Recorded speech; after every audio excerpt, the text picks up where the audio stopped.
In this lesson, we will examine in detail the procedures an air traffic controller operating a radar service must follow. Before a radar service can be provided, the identification of an aircraft by the radar service has to be established, and the pilot informed of the fact. From then on, radar identification has to be maintained until the termination of the radar service. If positive identification is lost at any point, the pilot is to be informed and alternative arrangements made. Radar identification can be established by either using primary surveillance radar, PSR, or secondary surveillance radar, SSR. Being more sophisticated, secondary surveillance radar is generally used as the preferred means of identification by controllers, simply because it provides greater detail to the controller for easier identification. Remember that secondary surveillance radar works by sending interrogation radar signals to aircraft transponders. These interrogation signals specify the type of information a replying transponder should send. For example, aircraft flight level, speed, heading, etc.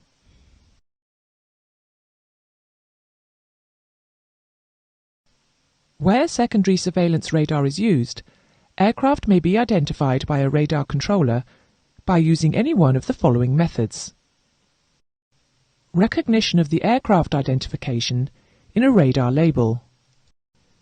This radar label is usually a code assigned to the aircraft, which is derived from its call sign or flight number, and is displayed against the aircraft position on the radar display, an example of which is shown on screen. Recognition of the assigned discrete code as verified by the radar label. This discrete code is the unique code which is assigned to an aircraft by an air traffic controller, and is commonly referred to as a squawk code. For example, if the controller assigned the squawk code 2164 to an aircraft, and the pilot set this code into the transponder equipment, then the squawk code would be shown on radar display like the one shown here. Direct recognition of the aircraft identification of a Mode S equipped aircraft radar label. Mode S secondary surveillance radar is unique in that it identifies the unique 6-digit hex code assigned by ICAO to the aircraft upon manufacture. This identification code is not displayed to the controller, but is converted to another recognizable label. This label is either the assigned label for that flight, the flight number or call sign, as shown here. The last three ways that an aircraft can be said to be radar identified is by transfer of an aircraft and its radar label from another controller, by a controller asking a pilot to set a code and observing that code as it appears in the display, and lastly, by compliance with an instruction to squawk ident. When a controller asks a pilot to squawk ident, the pilot will then push the ident button on the transponder, which causes the aircraft's position on the radar display to intensify, making it easier for the radar controller to identify its location. This completes the procedures used when utilizing secondary surveillance radar to establish radar identification. The other procedure for establishing radar identification is by using primary surveillance radar.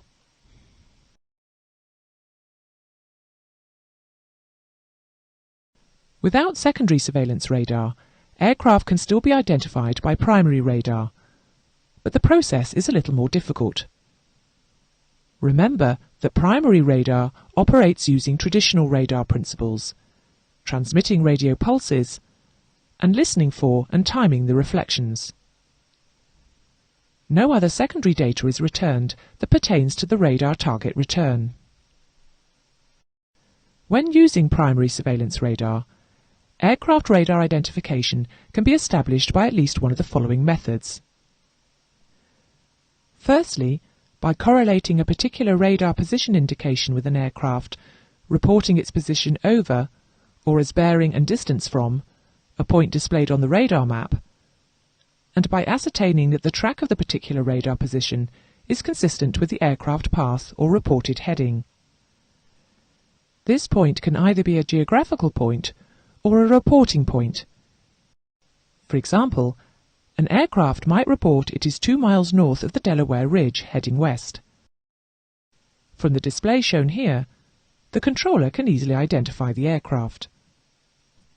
The second way is by correlating an observed radar position indication with an aircraft which is known to have just departed, provided that the identification is established within 1 nautical mile from the end of the runway used.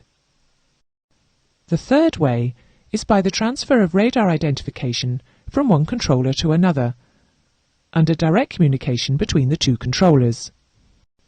The final method is by ascertaining the aircraft heading, if circumstances require, and following a period of track observation, instructing the pilot to execute one or more changes of heading of 30 degrees or more, and correlating these movements to a radar target.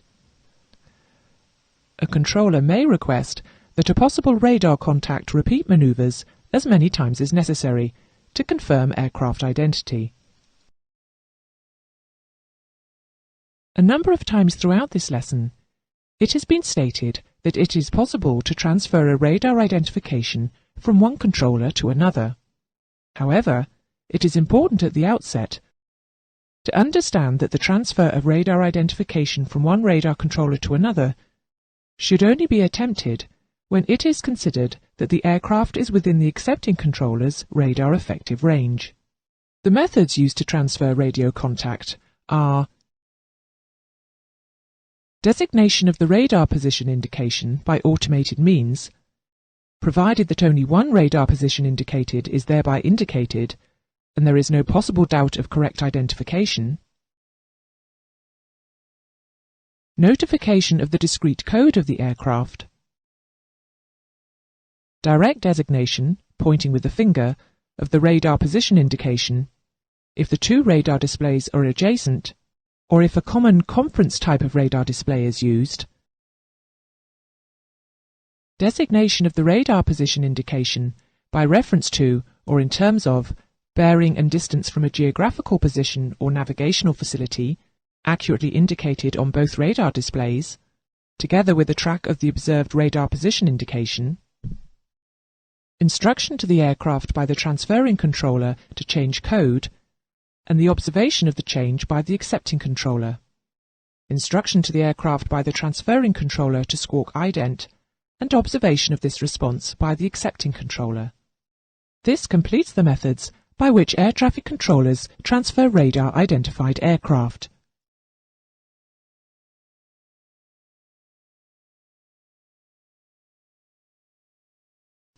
You may recall that upon initial radar identification of an aircraft by a radar controller, the pilot is to be informed of his position.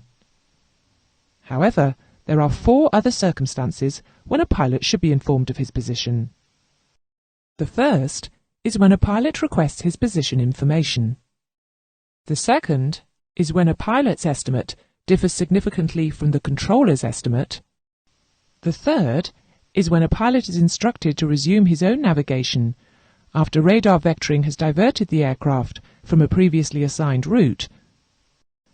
And lastly, an aircraft's position report should be given immediately before terminating a radar service.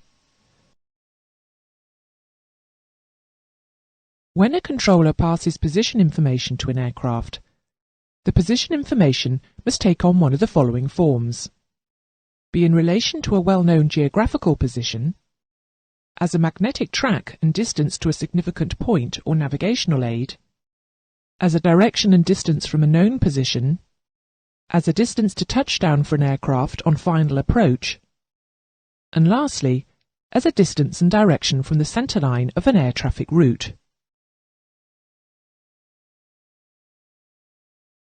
Most aircraft are able to navigate along designated flight paths all the way to their destinations more than adequately.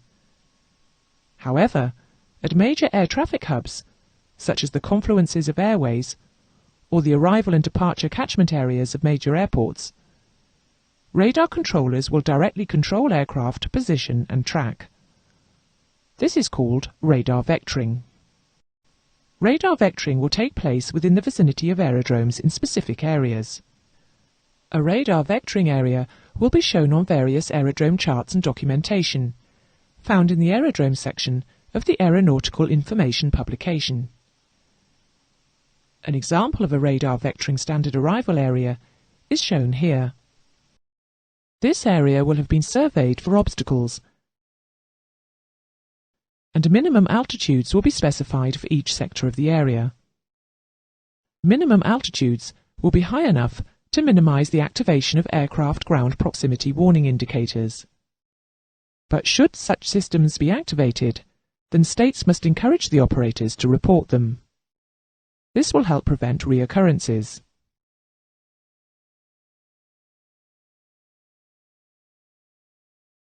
Radar vectoring is achieved by the controller issuing simple heading changes to the pilot, which enable the aircraft to maintain the desired track.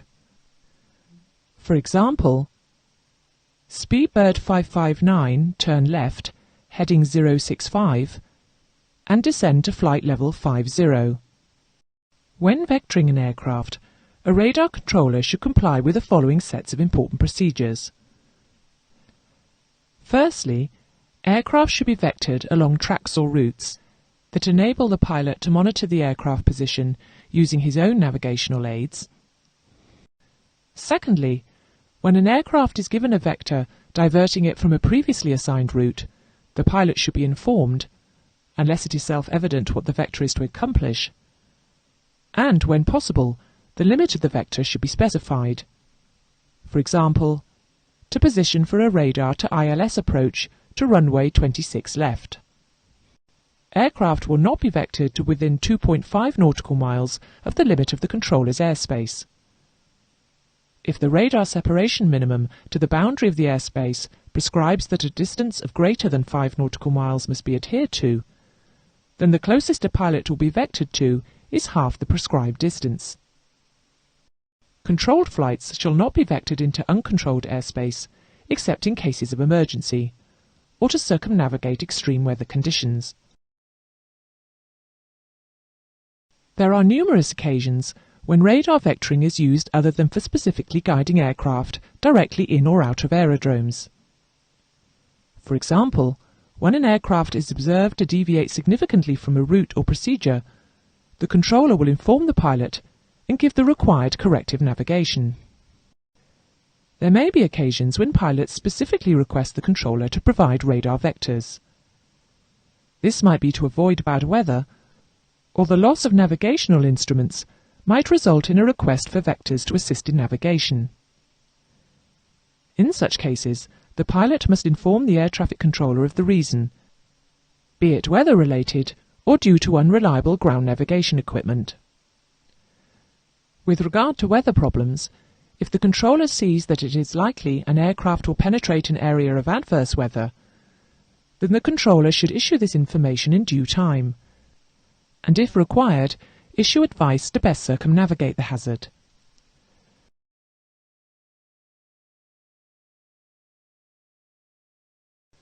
When radar vectoring comes to an end, the controller will instruct the pilot to resume his own navigation, give him his position and any new instructions he may need.